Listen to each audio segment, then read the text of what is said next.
5 years ago, Navy SEAL Nathan Miller was declared dead in the dust of a Syrian compound. But when he finally fought his way back home, the woman he loved had moved on, and the decorated canine hero who saved his life was scrounging for scraps in a rainy alley with a secret of her own.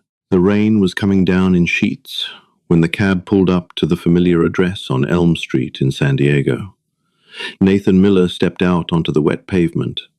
The collar of his surplus jacket turned up against the chill. He stood 6'2", though his frame was leaner now, carved out by 5 years of malnutrition, dark cells, and the kind of interrogations that break lesser men.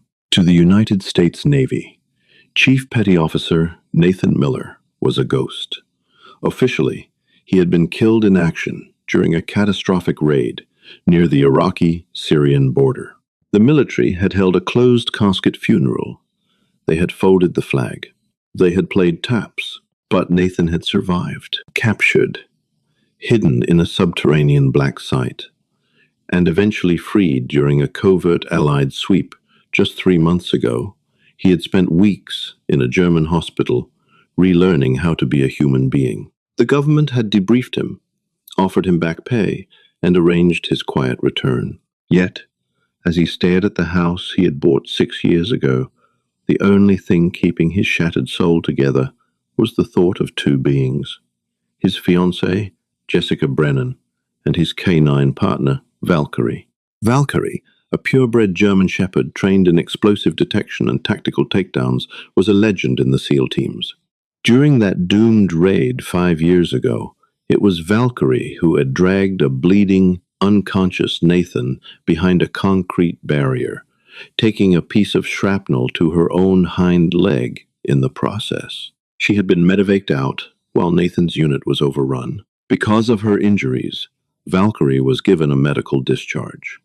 Nathan had signed the papers giving Jessica full custody, knowing his fiancée would give the hero the soft, civilian life she deserved. Nathan walked up the cracked concrete path, his heart hammering a frantic rhythm against his ribs. He raised a trembling hand and knocked. The door opened, but the face looking back at him didn't belong to Jessica. It was a middle-aged man holding a screaming toddler on his hip. "Can I help you?" the man asked, looking Nathan up and down with a hint of suspicion. Nathan swallowed hard, his voice raspy from disuse. "I'm looking for Jessica Brennan.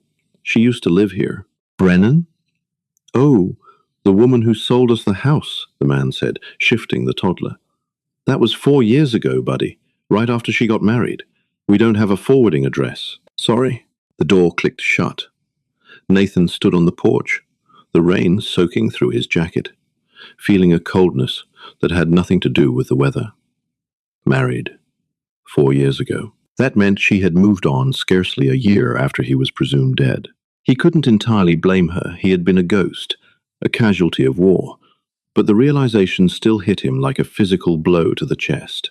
There was only one person left to call. 2 hours later, Nathan sat in a dim, quiet booth at a pub near Naval Base Coronado. Across from him sat Captain Samuel Reed, Nathan's former commanding officer. Sam looked like he had seen a ghost because, for all intents and purposes, he had. "I still can't believe it," Sam muttered, staring at his untouched beer.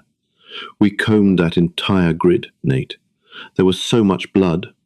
We thought—" "I know, Cap," Nathan said quietly. "I know."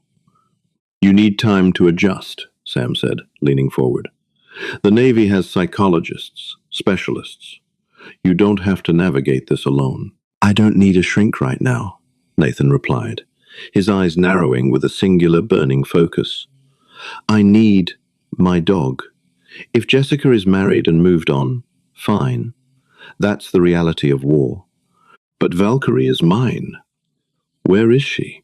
Sam hesitated, his gaze dropping to the scarred wooden table. "Nate, I haven't kept tabs on Jessica. After the funeral, she cut ties with the community. Said it was too painful to be around the uniforms. I can use a few naval databases, see if I can pull a current address through public records. But you need to prepare yourself. A lot can happen to a retired K-9 in 5 years. Find the address, Sam, Nathan demanded softly. Please. By the next morning, Nathan had an address. It was a sprawling, gated estate in La Jolla, an affluent neighborhood, a world away from the gritty, functional life of a Navy SEAL. As Nathan borrowed Sam's old truck and drove up the winding, palm-lined streets, a pit of dread formed in his stomach. He wasn't here to win Jessica back. He just wanted the dog who had traded her own safety for his life. The iron gates of the La Jolla estate stood tall and imposing. Nathan pressed the intercom button, stating his name simply. There was a long, static-filled pause before the gates slowly swung open. When Nathan reached the front steps of the modern, glass-fronted mansion, the door opened to reveal Jessica. She looked older, polished, draped in expensive cashmere and diamonds that caught the morning sun. Her face drained of all color the moment her eyes locked onto his. She looked as though she were staring down the barrel of a gun. "Nathan," she breathed, her voice trembling. "My God. The military called me yesterday. They told me you were alive. But seeing you, I thought it was a cruel joke." "It's no joke, Jess," Nathan said, his tone devoid of malice, but stripped of all warmth. He didn't step inside. "I'm not here to disrupt your life. You made your choices, and I understand. I just came for Valkyrie." Jessica flinched. She crossed her arms tightly over her chest, avoiding his piercing gaze. At that moment, a tall, impeccably groomed man stepped into the foyer behind her. Todd Montgomery, her new husband. Todd looked at Nathan with a mixture of awe and defensive territoriality. "Look, Miller," Todd started, putting a possessive hand on Jessica's shoulder. "We respect your service, and it's a miracle you're alive.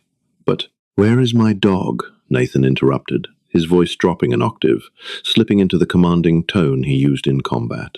Jessica swallowed hard, tears finally spilling over her mascara.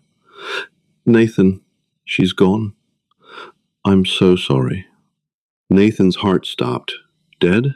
"No," Jessica said, quickly, though her eyes darted nervously. "When I met Todd, we moved in together. But Valkyrie, she changed. She was aggressive. She was pacing the halls, growling at Todd. One day, she snapped and bit him. We couldn't keep a dangerous dog in the house, Nathan. We just couldn't." "She was a highly trained military working dog," Nathan growled, taking a half step forward. "She doesn't just snap unless she's provoked. What did you do with her?" "We took her to a high-end rehabilitation shelter up in Los Angeles," Todd interjected smoothly. "Paid top dollar for her care. But they called us 3 weeks later. Said she dug under the fence and ran off into the hills." "That was 3 years ago, man. I'm sorry. A dog with that kind of prey drive. In the wild. She's either feral or dead." Nathan stared at them.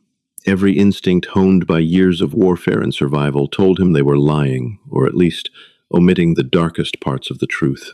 But standing on a millionaire's porch arguing wouldn't bring his partner back. Without another word, Nathan turned his back on the woman he had almost married and walked down the driveway. He wasn't going to accept that Valkyrie was gone. For the next 3 weeks, Nathan became a ghost of a different kind. He haunted the animal shelters of Southern California. He plastered flyers on telephone poles, from La Jolla down to the Mexican border. He spent nights scrolling through databases of found dogs, looking for a German shepherd with a distinct scar on her left ear and a microchip registered to the U.S. Navy. The search was agonizing.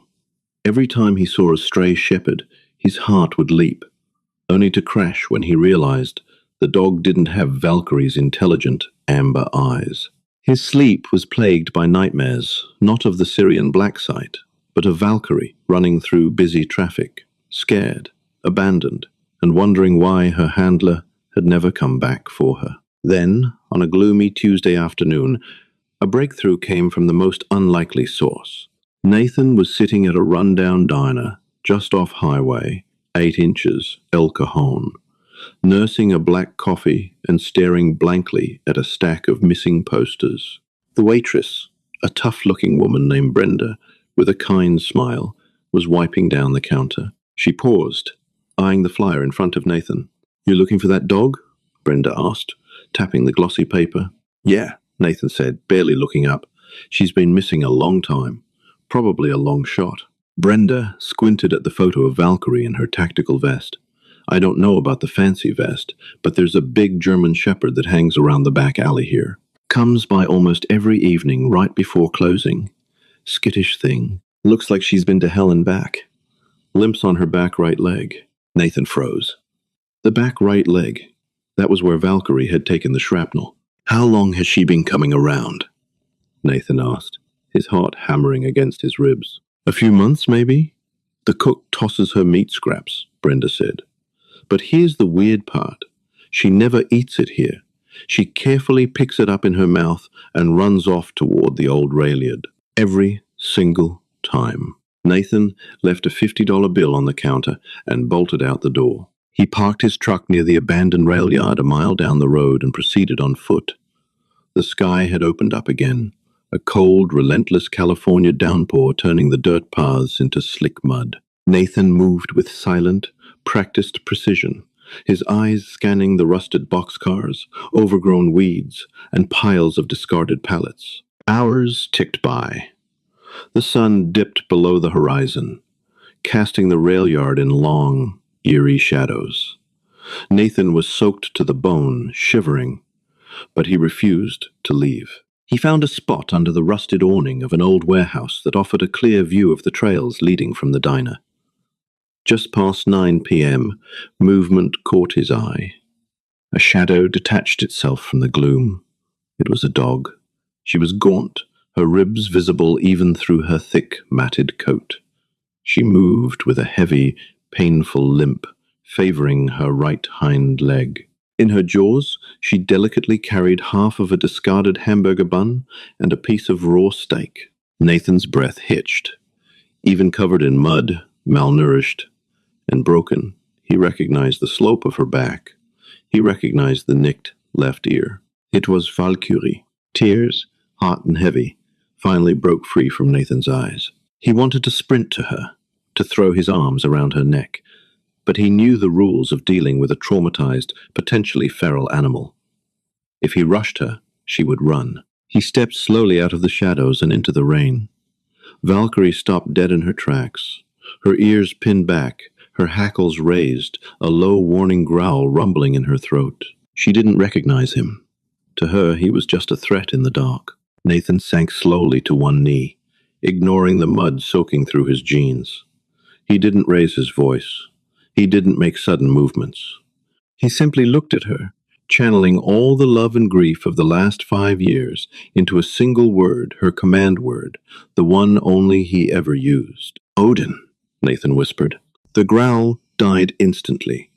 Valkyrie froze, her amber eyes widening in the darkness. Her head tilted, trying to process a voice that had been dead to her for half a decade. "It's me, Val," Nathan said, his voice cracking. "I'm here, girl. I'm right here." The hamburger bun and steak fell from her jaws into the mud. She let out a sound that Nathan had never heard from a dog before, a high-pitched, agonizing cry that sounded almost human. She didn't run. She launched herself at him. Valkyrie slammed into Nathan's chest, knocking him backward into the dirt. She was whining, crying, licking his face, burying her wet nose into his neck. Nathan wrapped his arms around her painfully thin body, burying his face in her wet fur, sobbing openly. For the first time in 5 years, the ghost of Nathan Miller felt entirely alive. "I got you," he cried into the storm. "I got you, sweetheart. You're safe." But the reunion was suddenly interrupted. Valkyrie pulled back, whining frantically. She nudged his chest with her snout, then turned, limping toward a stack of rotting wooden pallets a few yards away. She looked back at Nathan, barking sharply. Nathan stood up, wiping the mud and tears from his face, and followed her. Underneath the lowest pallet, sheltered from the rain by a piece of corrugated tin, was a small cardboard box. Inside the box, resting on a pile of stolen rags, was a tiny, trembling ball of fur. Nathan dropped to his knees, shining his phone's flashlight into the darkness. It was a puppy, a purebred German Shepherd mix, no more than 6 weeks old, looking up at him with wide, frightened eyes. Valkyrie gently nudged the puppy with her nose, then looked up at Nathan, her tail giving a weak, hesitant wag. She had been starving herself, carrying food back through the rain and the danger, just to keep her baby alive. Nathan gently reached out, letting the puppy sniff his fingers before scooping the tiny dog into his jacket.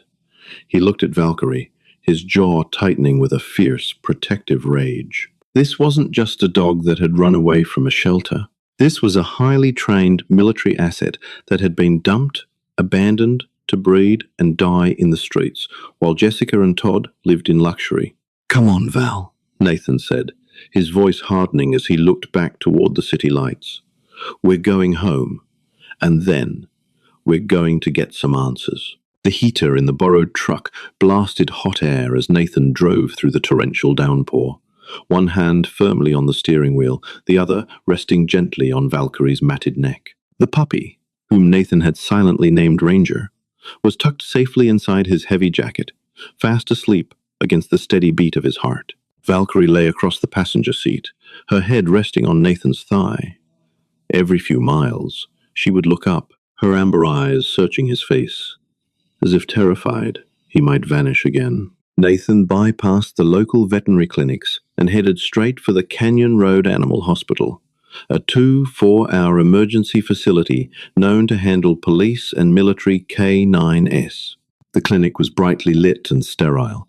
When Nathan walked through the automatic sliding doors carrying the shivering, mud-caked shepherd and her puppy, the overnight staff rushed forward. "She's a military working dog," Nathan barked, his voice carrying the sharp authority of a combat commander. "Malnourished, severe limp in the right hind leg, potential infection, and check the pup. He's been exposed to the elements." Dr. Amelia Croft, a no-nonsense veterinarian with graying hair and a calm demeanor, took immediate charge. She guided them into Trauma Bay 1. Despite her fear and pain, Valkyrie didn't bare her teeth at the staff. She kept her eyes locked entirely on Nathan, whining softly until he placed a reassuring hand on her snout.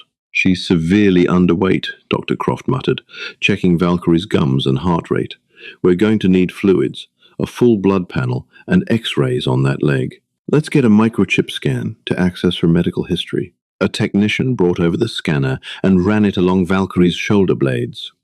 It beeped. Dr. Croft typed the serial number into her terminal. Her brow furrowed in deep confusion. She hit the refresh key, then turned to Nathan. "Mr. Miller, are you certain this is your dog?" Dr. Croft asked carefully. "I trained her from a pup. We deployed together." "I know my dog," Nathan replied, a cold knot forming in his stomach. "What does it say?" Dr. Croft turned the monitor toward him.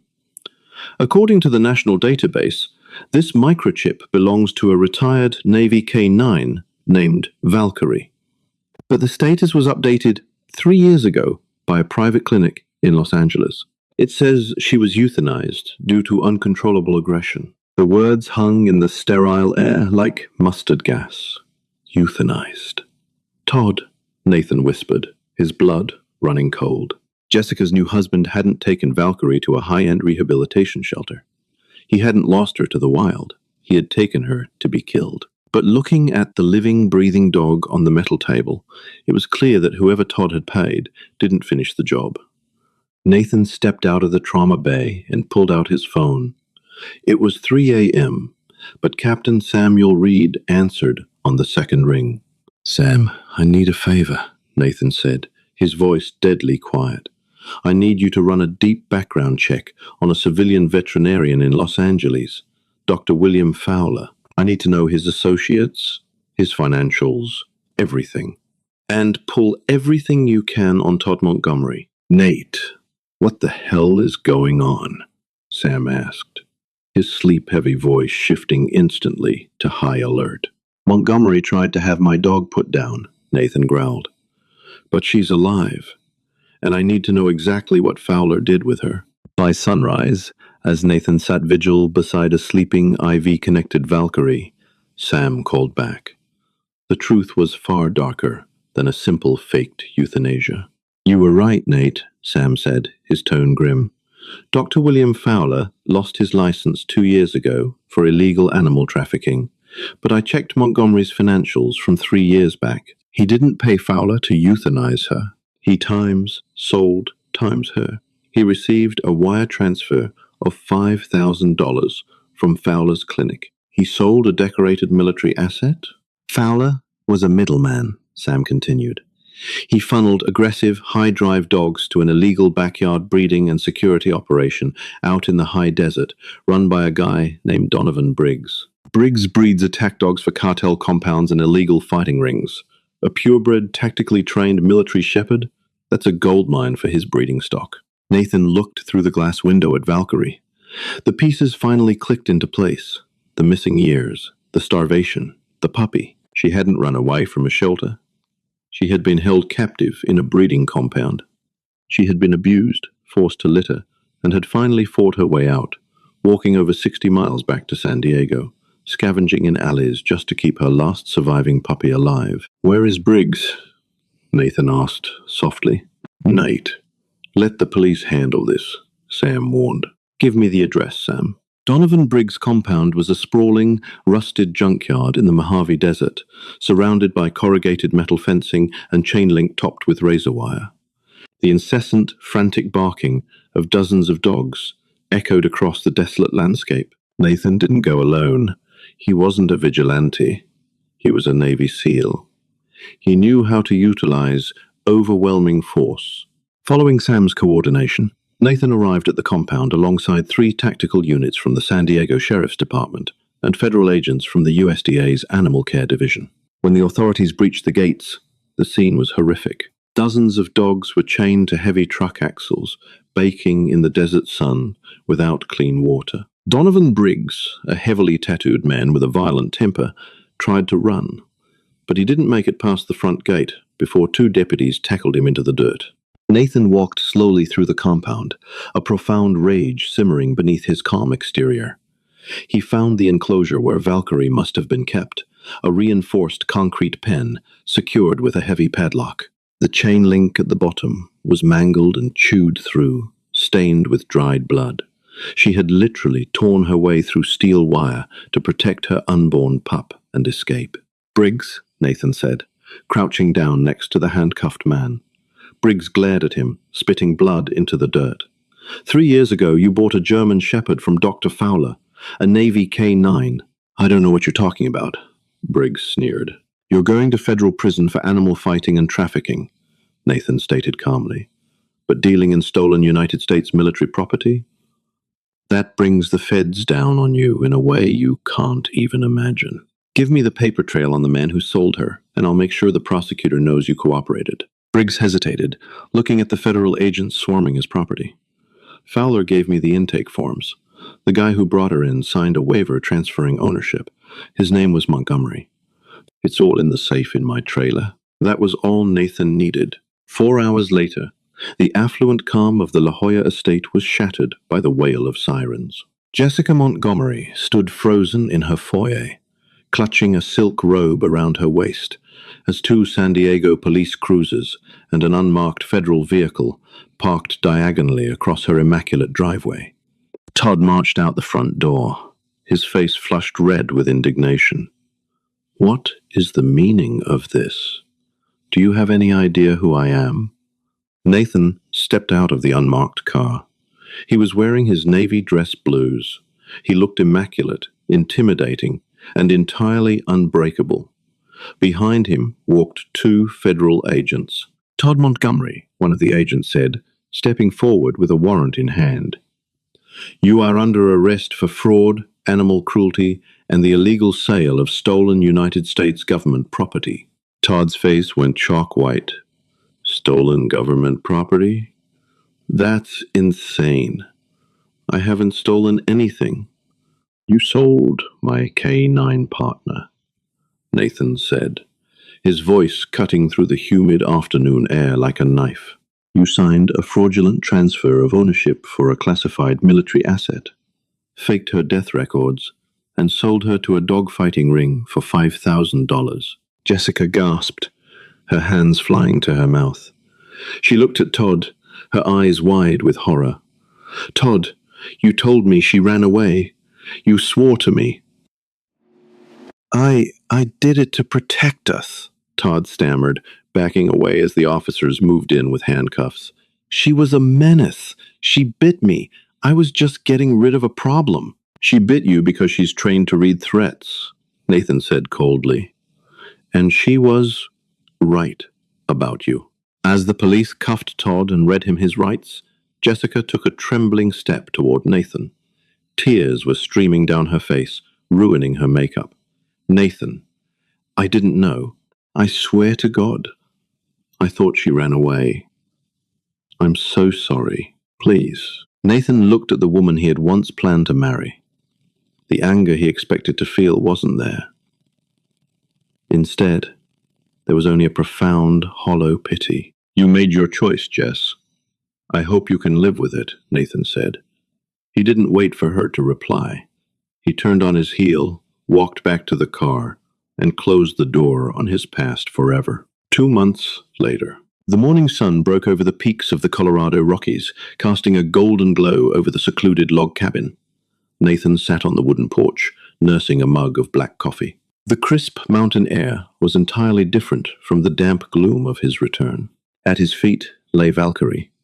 Her coat was thick and shiny again, the terrible limp barely noticeable now. She was chewing lazily on a heavy rope toy, the shadows of the alley long forgotten. Suddenly, a clumsy blur of fur barreled out from the screen door. Ranger, now a heavy, oversized puppy with comically large paws, tripped over his own feet and crashed into Valkyrie's side. The older dog simply grunted, affectionately nudging her pup with her snout before resting her chin back on her paws. Nathan smiled, reaching down to scratch Valkyrie behind her scarred left ear. He had lost 5 years of his life to a war the world never saw. He had lost his home, and he had lost the woman he loved. But as Valkyrie leaned into his hand and let out a deep, contented sigh, Nathan knew he hadn't lost everything. They had both been to hell. They had both been abandoned in the dark, but they had found their way back to the light, together. Nathan and Valkyrie proved that the bond between a soldier and his K9 can survive war, betrayal, and the darkest alleys. They fought their way back from the dead to find peace together. If this incredible story of loyalty, survival, and justice touched your heart, please drop a like, share it with your friends, and subscribe to our channel for more powerful, true-life dramas. What would you have done in Nathan's shoes? Let us know in the comments below.